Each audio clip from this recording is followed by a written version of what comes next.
오늘 우리 창세기 이제 6장, 7장인데요. 시간 관계상 오늘은 안 읽겠습니다. 각자 잘 읽으시길 바라고, 오늘은 좀 길어서요. 그냥 필요한 부분들만 이렇게 짧게 보도록 하겠습니다. 오늘은 이 창세기 6장, 7장 노아 홍수 사건, 유명한 사건이죠. 노아를 통해 발견하는 몰랐던 사실들이라는 제목으로 좀 평소와는 다르게 신선하게 접근을 해보려고 합니다. 이 창세기 1장에서 11장은 이제 옛날 얘기거든요. 창조, 또 타락, 그때 우리 3장에서 봤던 것처럼 또 이제 노아 얘기가 계속 나오고 11장에는 바벨탑 사건이 나옵니다. 그리고 이제 12장에 아브라함부터 시작해서 이제 지금 이스라엘에 대한 이야기가 나오죠. 고대 시대 얘기예요. 우리나라가 단기 그거 아세요? BC 2333년에 단군이 나라를 세웠다고 한국 역사에선 보는데요. 노아 홍수 사건이 아무리 따져도 최소 2500년 전, 기원 전 2500년 전 얘기로 알려져 있습니다. 한마디로 고대 시대죠. 우리가 잘 그 당시를 사실 잘 이렇게 추측하기 어려운 것이 사실입니다. 또 전 세계에 최소 200개에서 많은 사람들은 어떤 학자는 500개, 어떤 학자는 600개 이상의 홍수 어떤 설화들이 존재한다고 해요. 신화로 또 뭐 옛날에 이런 일이 있었다, 이런 얘기들이 전 세계적으로 있는 이야기입니다. 그래서 이 홍수 사건에 참 많은 사람들이 있었고, 또 성경에는 어쨌든 하나님이 세상을 창조했고 홍수가 있었다라고 이야기를 명확하게 하고 있죠. 그러나 이걸 이제 어떻게 보느냐 참 중요하고 어려운데요. 어쨌든 홍수가 있었던 건 분명한 것 같습니다. 그러나 이거 하나하나에 너무 의미를 두는 순간 좀 복잡해지고 말도 안 되는 좀 이 논리에 맞지 않는 것에 빠질 수 있는 것 같습니다. 그래서 성경을 믿음으로 읽는 것, 하나님이 세상을 만들었다, 홍수를 허락하셨다는 건 우리가 그렇게 받아들여야 되지만 이 내용들을 좀 지혜롭게 봐야 될 것 같습니다. 보통 이 창조과학회에서는 이 크리스천 분들이, 과학자분들이 이 창조과학이 과학적이라는 걸 설명하시는 분들이죠. 그분들의 이 이야기, 또 성경 안에서 그나마 이 내용들을 좀 이해하는 것은 보통 이런 이해들을 하는데요. 하나님이 천지를 만드실 때 궁창 위에, 하늘 위에 물을 만드셨다고 하죠. 그게 분명히 창세기에 나오죠, 명확하게. 그래서 이 창조과학회 쪽에서는 이 하늘 위에 물이 쏟아져 내려왔다. 그래서 옛날에는 한 인간이 거의 1000년 정도 살 수 있는 가장 최적의 조건의 지구였지만 이 위에 물층이 파괴되면서 뭐 자외선이나 안 좋은 것들이 들어오면서 인간의 수명이 짧아졌다. 그리고 그전에는 또 성경의 여러 구절들을 들어서 공룡도 살고 있었는데 또 뭐 나무도 더 크고 더 그런 것들이 있었지만 노아 홍수 이후에 인간이 살기가 더 어려워져서 인간의 수명이 단축됐다, 이렇게 봅니다. 성경의 내용만을 근거로 봤을 때는 뭐 그래도 합리적인 추론인 것 같습니다. 그러나 우리가 그 당시에 궁창 위에 물이 있었는지 없었는지 우리가 보지는 못했으니까, 또 지금 남아있는 뭐 공룡의 화석 이 정도니까 우리가 다 설명하기 참 어렵죠, 사실은. 또 보통 이제 일반적으로 과학에서는 화석 아시죠? 화석. 그게 이 수백만 년 전 동안, 이렇게 수백만 년, 아주 오랜 시간 동안 이루어졌다고, 이제 이 퇴적이 되면서 이루어졌다고 보통 보는데, 이 성경을 믿는 이 과학자분들은 노아 홍수에 한순간에 물과 이 모든 것이 덮쳐서 그 당시에 옛날 그 노아 시대에 살고 있던 사람과 동물들이 다 깔려서 짧은 시간에 압축이 됐기 때문에 화석이 만들어졌고, 또 그 많은 에너지들이 인간의 몸, 동물 이런 에너지들이 눌려서 압축돼서 석유가 됐다, 이렇게 보는 분들도 있는데, 이것은 어쨌든 우리가 다 받아들이기는 어려울 것 같고요. 또 이게 성경에서는 뭐 나오는 그 몇몇 단어들을 가지고 우리가 추론을 하는 거기 때문에 이게 곧 이거다라고 말하는 건 참 조심스러운 것 같습니다. 어쨌든 성경은 명확한 부분은 홍수가 있었다, 하나님이 심판을 하셨었다라고 얘기하고, 우리가 이 성경을 통해서 지금도 하나님이 살아계시고 또 이 하나님이 심판하시는 하나님이라는 것을 우리가 성경을 통해서 알 수 있지만, 구체적으로 어떻게 진행됐을 거라고는 참 설명하는 것이 난해하기는 합니다. 그래서 저도 이번 주에 참 한 주 동안 이거 어떻게 설교해야 되나 고민을 많이 했는데, 일단 이런 관점들이 있고요. 지금 이제 예수를 지금 믿으셨는데, 뭐 유튜브에 아주 유명한 분이 있으시죠. 뭐 자기 개발도 그렇고 조던 피터슨이라는 분이 있습니다. 이분이 심리학을 이제 공부를 하셨었는데, 심리학자신데요. 이분이 의미의 지도라는 개념을 가지고 설명을 하셨습니다. 인간이 여러 가지 질서가 잡혀 있는 것, 또 여러 가지 혼돈, 이 사이에 인간이 살고 있는데, 인간은 사실 어떤 게 사실이야 라기보다 그것이 나한테 어떤 의미가 있어가 더 중요하다는 겁니다. 그래서 이제 이 조던 피터슨은 이 고대 설화들 이런 것들을 가지고 그 설화가 사실이냐 아니냐 이걸 따질 게 중요한 게 아니라 그 설화 안에 어떤 의미가 있느냐, 그리고 그래서 그 의미를 가지고 내가 지금 오늘 내가 어떻게 살 것이냐, 이게 더 중요하다라고 보는 거죠. 저도 이것이 조금 더 지금 현대 시대에 사람들에게 설득력이 있는 해석이 아닌가 싶습니다. 노아 홍수가 진짜 있었다 없었다, 뭐 어떻게 있었다, 당연히 노아가 말씀 그대로 순종하고 배를 만들었겠지만 참 우리가 정말 생각하면 생각할수록 진짜 이건 뭘까 이건 뭘까 질문들이 많이 생기는데요, 그거에 대해서 성경은 명확한 답을 주고 있지는 않습니다. 그러나 분명한 건 이것이 우리에게 여러 가지 의미가 있다는 사실입니다. 그래서 이 말씀이 오늘 나에게 어떤 의미가 있는가로 우리가 좀 정리하는 것이 더 지혜로운 해석이다라는 생각이 들고요. 또 앞으로 여기 있는 우리 어린이들, 청소년들 과학 연구에서 고고학도 연구하시고, 그래서 좋은 또 연구해서 또 좋은 정보들을 주시면 감사하겠습니다. 어쨌든 지금까지 발전된 과학 안에서 여전히 해석되지 않는 부분들, 또 모순된 부분들이 많이 있기 때문에 참 우리가 이것을 정말 좀 뭐랄까 너무 좁은 의미에 그렇게 해석하는 것보다 하나님의 말씀인 것은 당연하고, 이것을 우리가 정말 지혜롭게 잘 이해하고 또 다른 사람들에게도 그렇게 전할 수 있는 우리가 되면 좋겠습니다. 어쨌든 오늘 제가 이 말씀을 노아 이야기를 쭉 읽고 또 묵상하면서 세 가지 내용들을 좀 그전에 일반적으로 주목하지 않았던 세 가지 내용들을 좀 보려고 합니다. 첫 번째는 노아에게는 하나님에 대해 이야기해 준 사람이 있었습니다. 사실은 이게 오늘 아침이었나요? 우리 아이들이랑 밥을 먹으면서 얘기를 하는데 저희 딸 중에 하나가 아빠, 노아의 아빠는 누구야? 물어봤어요. 근데 신선했어요. 보통 노아와 자녀들에 대해서 사람들이 관심을 갖는데 노아의 아버지에 대해서는 별로 관심을 안 갖죠. 그래서 성경을 연구해 보니까 너무 재밌는 거예요. 노아도 그냥 된 게 아닙니다. 누군가 그에게 하나님에 대해서 이야기해 준 사람이 있었기 때문에 그가 하나님을 알고 정말 믿음의 사람으로 살았던 것이죠. 우리 지난주에 나눴던 사실 창세기 5장 뒷부분인데요, 재밌게도 노아의 아버지의 이름은 라멕이었습니다. 기억나세요? 혹시 4장에서 그 사람을 죽였다 막 이랬던 사람의 이름도, 내가 이 도구가 생겨서 막 상처받았는데 사람을 죽였다, 이것도 라멕이었는데 같은 이름인데 어떤 사람은 사람을 죽이고 복수를 하고 막 아내를 여러 명을 얻고 그런 하나님을 떠나는 삶을 살았고, 이 5장의 라멕, 노아의 아버지 라멕은 같은 이름은 라멕인데 그가 노아라는 아들을 낳았습니다. 그리고 길렀습니다. 그래서 라멕이라는 사람은 여기서 별로 한 게 없지만 그의 인생에 가장 잘한 건 아들 하나 잘 기른 것이죠. 우리도 이렇게, 글쎄요, 우리가 이 세상의 이치를 다 이해할 수 없습니다. 우리가 정말 이 세상에 세상을 우리가 다 구원할 수도 없어요. 그러나 하나님이 나에게 맡기신 한 사람, 그에게 잘 그를 가르치고 돌보는 것이 하나님이 너무 우리를 향해 원하시고 기뻐하시는 일인 줄 믿습니다. 우리 말씀 28절 29절 읽겠습니다. 시작. 라멕은 182살의 아들을 낳았다. 그는 아들의 이름을 노아라고 짓고 말하였다. 주님께서 저주하신 땅 때문에 우리가 수고하고 고통을 겪어야 하는데 이 아들이 우리를 위로할 것이다. 아멘. 그래서 이름이 중요한 게 아니라 내가 어떻게 사느냐가 중요합니다. 노아라는 사람은 원래 그래서 이 라멕이 아들을 노아를 낳고 또 하나님이 어떤 감동을 주셨겠죠. 그래서 이름을 노아라고 지었는데, 노아라는 말이 위로하다 혹은 안식하게 하다 이런 뜻입니다.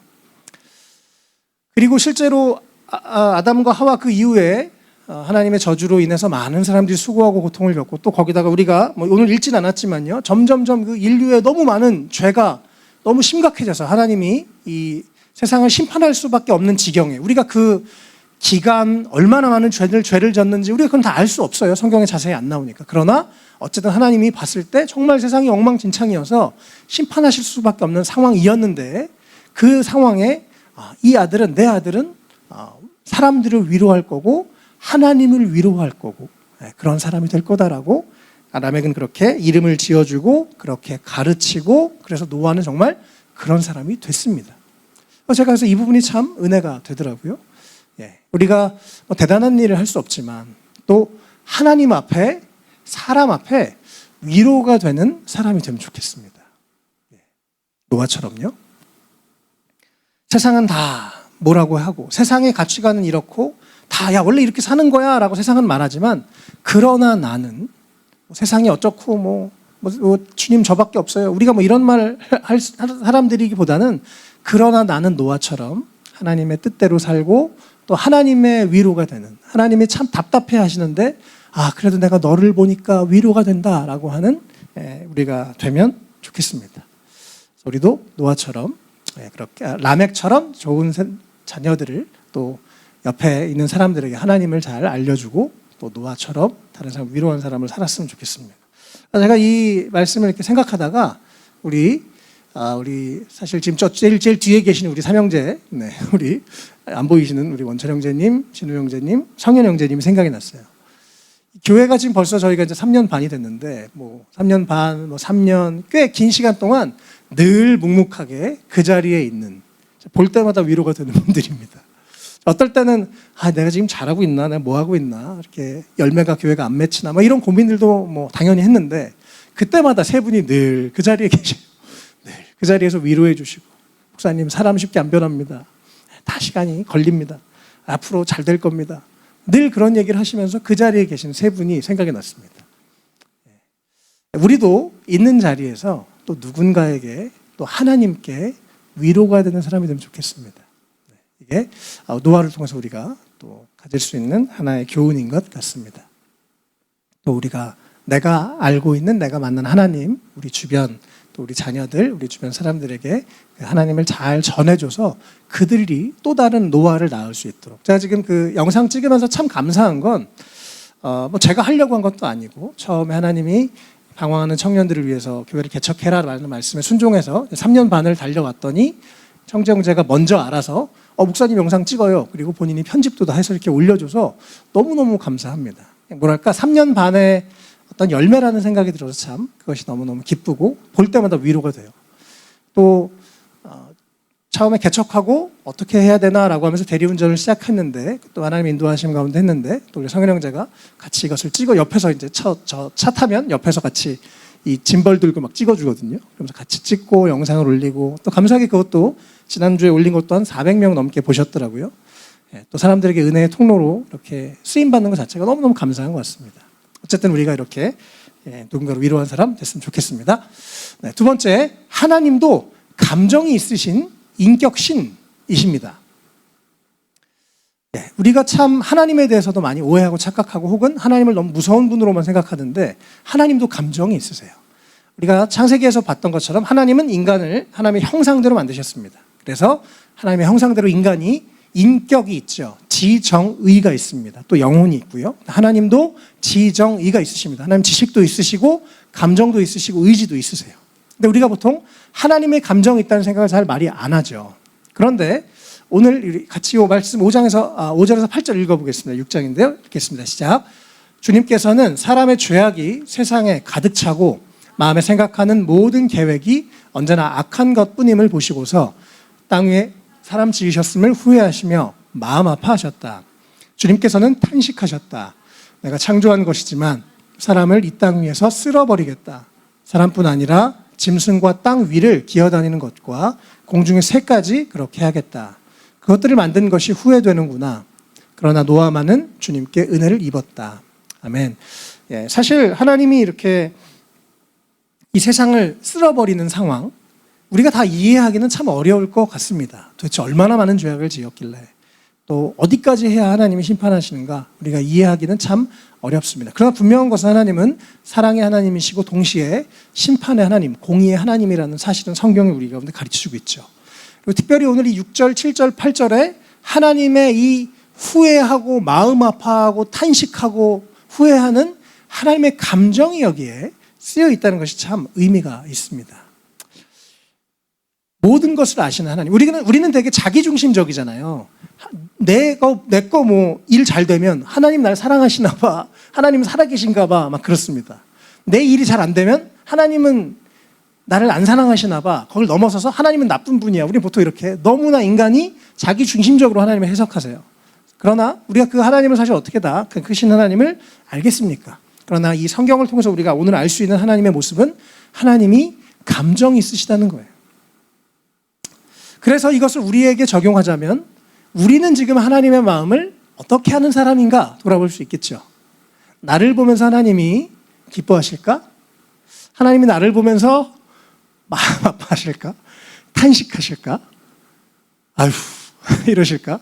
이것은 우리가 하나님 앞에서 이 오늘 하나님의 감정 있는 하나님의 모습을 보면서 또 하나님이 우리의 어떤 반응을 보시면서 인격적으로 그것을 막 로봇처럼 우리가 어떻게 해도 난 아무런 마음의 동요가 없어 이런 하나님이 아니라 우리를 보면서 그분의 마음이 움직이시고 동하신다는 것이 참 재미있는 장면이죠. 이번 주에도 어떤 분 또 밤에 전도하면서 얘기하는데 하나님이 저를 사랑하시지 않을 것 같아요. 또 그런 얘기를 하시더라고요. 정말 많은 분들이 그렇습니다. 다니면서 계속 전도하면 거의 대부분은 교회를 다니는데 하나님이 나 안 사랑할 것 같아 라고 하는 사람들이 참 많더라고요. 하나님에 대한 사랑이 우리가 오해하지 않았으면 좋겠습니다. 하나님은 기본적으로 우리를 너무나 사랑하십니다. 그게 우리 창세기 1장에 있죠. 하나님이 인간을 만드셨을 때 여기도 역시 감정이 나오는데 보시기에 너무 좋았다. 보시기에 참 좋았다. 하나님이 우리를 만드시고 기뻐하셨습니다. 우리의 모습 그대로 우리의 존재를 너무나 기뻐하세요. 이 사랑은 변하지 않습니다. 그러나 우리의 행위가 우리의 삶이 어떠한가 또 하나님이 보시는 거죠. 우리 마치 제가 자녀들을 4명을 기르는 것처럼 얘네들이 착한 걸 해도 나쁜 걸 해도 성적이 좋아도 안 좋아도 저는 여전히 아이들을 사랑해요. 그게 기본적인 아빠의 마음입니다. 그게 하나님 아버지의 마음이라고 저는 그렇게 생각합니다. 그러나 또 이 감정이 있는 거죠. 얘가 이렇게 속상하게 하네 이럴 수도 있는 거고 얘가 이렇게 해줘서 너무 고맙다 기쁘다라고 할 수도 있는 것이죠. 하나님이 우리에게 그러십니다. 그래서 우리가 오늘 지금 하나님은 나를 보면서 어떤 감정이실까 생각해 보시면 좋겠습니다. 그리고 우리 때문에 또 세상을 보시면서 하나님 충분히 마음 아파하시겠죠. 세상에 너무 문제가 많으니까요. 그러나 적어도 우리 때문에는 하나님께서 좀 노아처럼 위로가 되는 그런 우리가 되면 좋겠습니다. 그래서 하나님의 마음도 우리가 헤아려 보고 또 하나님의 마음을 기쁘시게 하는 우리가 되면 좋을 것 같습니다. 하나님 우리를 사랑하신다는 것, 기뻐하신다는 것, 그 전제를 잊지 마시고 그러나 우리의 삶이 정말 하나님 앞에 시간이 지날수록 주님의 인내를 테스트하는 인생이 아니라 하나님을 기쁘시게 하는 인생으로 우리 그렇게 살아가는 우리 모두가 되면 좋겠습니다. 마지막 3번째인데요. 노아가 은혜를 입은 비결은 명하신 대로 살았기 때문이다 라고 제가 오늘 말씀을 통해서 이렇게 눈에 들어오더라고요. 8절 9절 22절 같이 읽겠습니다. 시작. 그러나 노아만은 주님께 은혜를 입었다. 노아의 역사는 이러하다. 노아는 그 당대에 의롭고 흠이 없는 사람이었다. 노아는 하나님과 동행하는 사람이었다. 노아는 하나님이 명하신 대로 다 하였다. 꼭 그대로 하였다. 아멘. 세상이 엉망이고 그래서 하나님이 결국 세상을 심판할 수밖에 없는 그 상황이었는데 그러나 8절에 노아만은 은혜를 입었습니다. 그리고 은혜를 입은 이유가 쭉 설명이 되는데요. 9절에 그는 의롭고 흠이 없는 사람이었대요.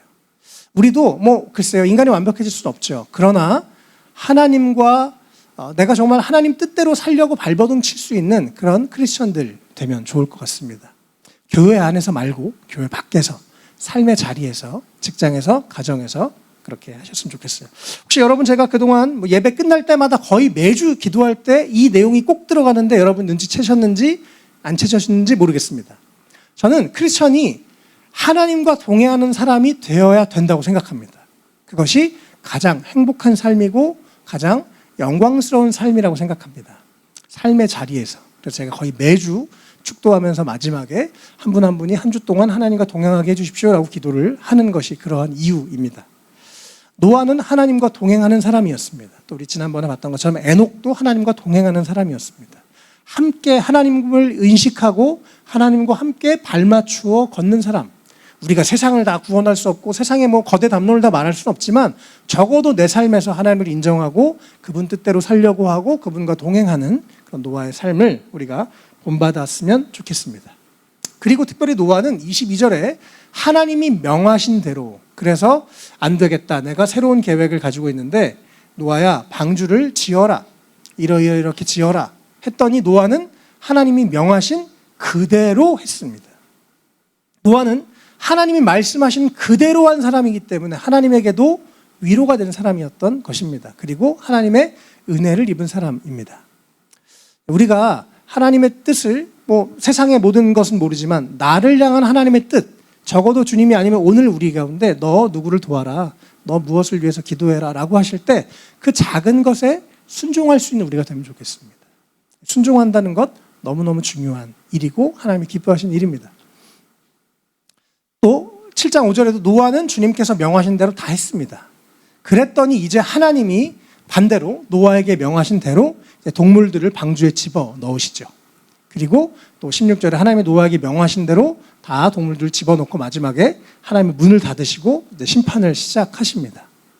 하나님은 명하신 대로, 말씀하신 대로 행하시는 분이십니다. 다른 말로 신실하신 하나님이라고 이야기하죠. 또 노아도 하나님처럼 하나님의 말씀을 듣고 순종하는 사람이었던 것입니다. 그래서요, 우리가 꼭 기억해야 될 것은 우리가 믿음으로 구원을 받죠. 그러나 축복은 순종하는 사람들이 경험하는 것입니다. 모든 사람들을, 물론 하나님이 모든 사람 사랑하시죠. 그러나 진짜 하나님의 놀라운 축복을 받는 사람들은 순종하는 사람들입니다. 그래서 우리도 그렇게 하나님 앞에 순종하면서 하나님 주신 놀라운 축복을 받는 분이 되면 좋겠습니다. 정말로요, 제가 그동안 많은 믿음의 분들을 옆에서 봤지만 그냥 교회 다니고 그냥 신앙생활을 하는 것을 넘어서 진짜 하나님 앞에 순종하는 태도가 있는 사람들에게는 하나님의 놀라운 축복으로 함께 하십니다. 성경에서 수많은 기적의 역사도 다 순종을 통해서 일어납니다. 하나님은 능력이 있어요. 그러나 인간이 순종했을 때 놀라운 기적을 경험합니다.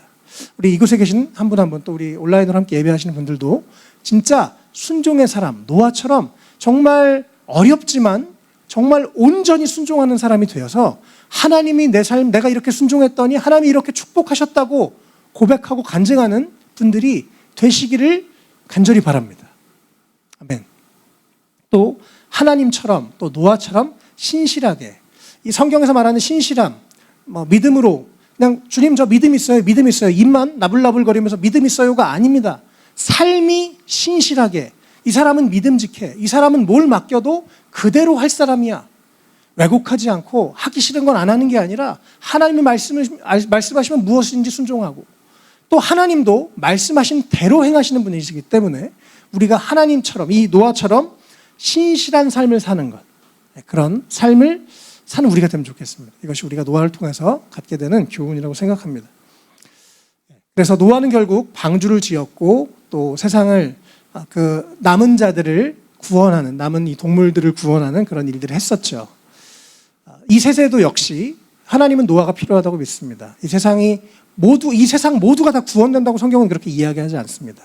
그러나 우리도 이 믿음의 방주 안에 들어가서 이 세상에서의 이 심판을 멸하고 또 하나님의 구원의 방주를 타고 또 다른 사람들을 그 안으로 데리고 오는 우리가 되면 좋겠고, 무엇보다 하나님 앞에 인정받을 수 있는 그런 믿음의 사람들 되시면 좋겠습니다. 말씀을 정리하겠습니다. 오늘 이 노아 이야기, 홍수 이야기 가지고 세 가지 내용들을 나눴는데, 첫 번째는 노아에게는 하나님에 대해서 이야기해 준 사람이 있었습니다. 우리도 누군가에게 그런 사람이 되면 좋겠습니다. 또 노아의 이름처럼 하나님의 마음을 위로해드리는, 또 다른 사람들을 위로하는 우리가 그런 사람들이 되면 좋겠습니다. 또 두 번째, 하나님은 감정이 있으신 분이십니다. 그래서 우리가 그분을 계속 그분의 인내심을 테스트하는 사람이 아니라 그분의 마음을 기쁘시게 해드리는, 아유 내가 널 보니까 너무 기쁘다, 내가 이 세상의 어두움과 죄악을 보면서 안타깝지만 내가 너를 볼 때 너무 기쁘다, 우리 개인과 우리 교회가 되면 좋겠습니다. 세 번째, 하나님이 노아에게 은혜를 입는 비결, 명하신 대로 살았다고 하는데요. 우리 교회 이름이 웰컴이잖아요.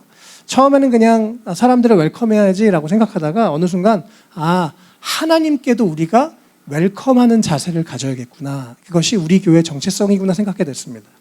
하나님이 말씀하시면 알겠습니다, 주님 제가 웰컴입니다, 순종하겠습니다, 주님 저를 써주셔서 감사합니다, 당신이 하라는 대로 하겠습니다, 당신이 도우라는데 돕겠습니다. 이게 웰컴 처치의 하나님의 부르심이 아닐까 이런 생각을 해봅니다. 우리가 그렇게 하나님의 명하신 대로 그렇게 살아가는 정말 믿을 만한 우리가 물론 부족하죠. 그래서 성령님의 도우심을 구해야겠지만 우리 안에 그런 명하신 대로 신실하게 살아가는 우리의 삶이 되면 좋겠습니다.